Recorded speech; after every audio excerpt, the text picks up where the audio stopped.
Hi, hello, how are you? The camera was being weird. Anyway, hi, hello, how are you? If you're new, this is how we are here. Um, Secondly, don't forget to check out my link tree down below where you can book readings with me. You can follow me on TikTok, Twitter, and Instagram. You can book other services with me, and you can go buy merch like this. Thank you. So, anywho, let us return to The Little Book of Hindu Deities by Sanjay Patel. And we're going to move on to some goddesses today. And I'm just going to start with one. And it's actually the very first goddess in here. And we're going to move along. So the first one is Saraswati, who you may have heard of. She's pretty popular in modern paganism. And she's very popular in Hinduism. So I'm just going to read the little excerpt here. So it is Saraswati, Saraswati. It depends on where you're at. But we will be saying Saraswati. And let's read the little excerpt. Saraswati is the goddess of knowledge and the arts. She has the proud status of being the first goddess to be worshipped in Hinduism, and is a shining example for her younger siblings, Lakshmi and Parvati. Goddess Saraswati, being wise and creative, was thought to be the perfect match for Brahma, the lord of creation. But according to some legends, Saraswati and Brahma had a disastrous marriage. Put off by Saraswati's lack of affection due to her being both his daughter and wife, Brahma chose to disinherit her and kick her out of his house. So much for divorce court. But this great insult didn't go unpunished. Brahma was subsequently cursed to lose his devotees and their worship in the temples. Thankfully, Saraswati bounced back with a fabulous set of peramala, which are like rosaries, to channel her anger through meditation, and went on to establish a unique identity. She developed a creative community of her own and has come to symbolize the independent woman as a thinker and a gifted creator.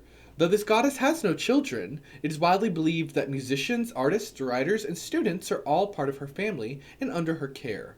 Free from a husband's nagging, Saraswati enjoys playing her instrument, the veena, as loud as she wants and can sit glued to her favorite books, the Vedas, guilt-free for hours. She is a picture of grace and elegance, so it's little wonder that she chooses the beautiful white swan as her constant companion. Gods eat your heart out because this goddess is not available or interested, that is, unless you have a library card or can play backup sitar. That's a really wonderful ode to Saraswati. Here, let me try to give you the image a little better. His art is so cute. It's very Pixar. I mean, he did work for them, but it's very cute. And Saraswati is... She... I hate to say this because I don't like to throw shade at other pantheons, but she kind of is what Hera, I think, wishes she was, or thinks she is. I don't. Ooh. But yes, Saraswati is really fabulous, and don't need no man. So next, this one's interesting. She just had a holiday, like last week. There was there's a big week-long, sometimes more, festival just to her. Now, I'm going to say Durga. However, some people say Durga, Durja. It depends. It just depends. And I know people are going to be so opinionated about pronunciations on the Hindu deities, and I understand where you're coming from. I really do. We all have our own pronunciations, though, and you have to realize that, even within... specifically India, because that is really the mother of Hinduism, there's so many different pronunciations of these gods. It's really crazy. So anyway, we're going to say Durga. But again, I know someone personally who says Durja. So, Durja is also pretty popular. I think she's gotten more popular lately because of the rise of other Hindu goddesses like Kali. And the interest in the younger witch community in dark goddesses. You guys love dark goddesses. I love dark goddesses too. And people like war goddesses and savage women right now. That's very popular. And Durga does fit that bill, but she's also so much more than that.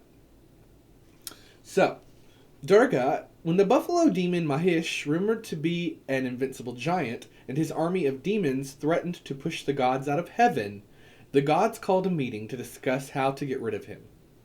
Shiva suggested each god contribute a portion of his or her power to create a whole new being. The result of which was a new goddess, whose face reflected the light of Shiva, who had 6 arms. The result of which was a new goddess, whose face reflected the light of Shiva, and who had 6 arms from Lord Vishnu and 2 feet from Lord Brahma. I mean, is that the least he could do? And so Durga was born, a powerful and pretty goddess. She is good-looking and fierce, a lethal combination. Before facing Mahesh, Durga equipped herself with a sword, a club, and a chakra, a disc. Not the chakras, like the chakras. Okay. Funny enough, that's why the chakras are called that, because they're spinning discs, spinning here. A fearless warrior, she easily defeated Mahesh and restored balance to the world of the gods. With the name Durga, which means invincible in Sanskrit, she was kind of a shoo-in. In India, people celebrate Durga's victory over Mahesh in one of their most important festivals, Durga Puja, which lasts 10 days, and we just had that. But Durga isn't all fighting and no fun. Through her battles against suffering and injustice, she brings kindness and harmony. She is known to feed both people and animals, and is partial to riding around on both big tigers or lions. And Durga is never afraid, not even in the dark. Again, remember, this is a children's book. But, yes, Durga is much more than like a savage fighter. Although she is that. She, on that flip side, for me, is this goddess of immense compassion. Because I think, and you can ask, I think, a lot of people who hunt, who are hunters, and ranchers and things like that, who have to deal with animals and the slaying of animals. A lot of the time, they have such a deep reverence and appreciation for those animals. They're not always just killing them just because. There's a respect for those animals. And that's what I kind of mean with Durga. She's this huge fighter, and she will destroy you. Or anything that's in her path that doesn't need to be there for the highest good. But she has compassion and sympathy for everything and everyone. And takes nothing lightly. What she takes is done with dignity and honor, And let's see, I forgot how many goddesses are in this book. Let's go ahead and skip over to Kali, because I know you guys love Kali. That's Kali Ma in this book. And you may be wondering, what does it mean when people say, like, Kali Ma? Or when people add ma to things. And that's just mother, like a mom, ma, as I would say here, ma and pa, ma and pa. It's just mother. It's just a term of affection. So Kali or Kali Ma, if you really are devoted to her. But yeah, that's Kali. I love this artwork specifically because it's dark but also funny. And I love that combination. And I wish I had it on a t-shirt or something. I love it that much. It's so cute. It's so cute. So, Kali, pronounced Kali usually, and she's so cool. But here we go. Kali, the black one, and of course when we say that, we don't mean anything racial. Although sometimes she is pictured with solid black, like truly the color obsidian, like skin. So that's interesting. Sometimes blue, of course, which is popular. Sometimes purple, a lot of cool tones. I've never seen her portrayed with red skin, but I'm sure it's out there somewhere. Anywho, Kali, the black one, is said to have shot from Durga's forehead. So you see, here's the connection and why I picked her next. So anyway, she was shot from Durga's forehead when the protecting goddess was in a rage, and so she takes the form of the great goddess at her most terrifying. Does that make sense? Just looking at her is enough to give you nightmares. She has 4 arms, a third red eye, and a belt made of human hands. In one hand, she carries the head of a demon, and 2 others her weapons of destruction, a sickle, and a sword. To complete her ensemble, she wears a necklace made of skulls, which is one of the few things covering her naked body. Though the fiercest of the gods, Kali is quite often mistaken as the goddess of death, which is not true. That is actually Yama's responsibility. They are the deity of death, not Kali. So whenever you see someone saying, Kali's the goddess of death, no. She is in fact the goddess of Kala, which is time. And it is thought to end our illusions and free us from the cycle of karma by bringing us liberation from our bodies. So you see, she's very important. Her role is profound, no joke. And she is responsible for making sure that all things die in order to continue the cycle of life. So you see, while she is over the act of dying and things like that, like death is around her, she's not the goddess of death or of the dead. Okay?